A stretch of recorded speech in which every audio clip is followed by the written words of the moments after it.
齊國嘅崛起，管仲改革。今日講春秋時期，管仲如何透過改革幫助齊桓公成為霸主。首先係經濟，叫做傷地而須徵，按田野好壞嚟收稅，承認私田，以增加百姓耕田嘅積極性。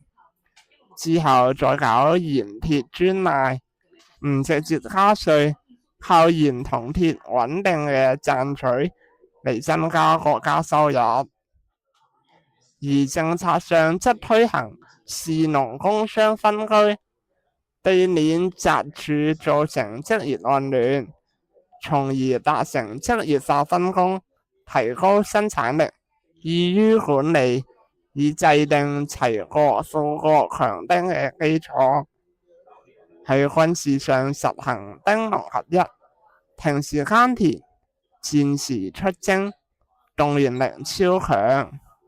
最後就係外交，就係尊王攘夷，就係擁護周天子，抵禦外敵，令齊國自身嘅改革合理化。短短幾年，齊國國力暴升，齊桓公也順理成章成為齊國首位霸主。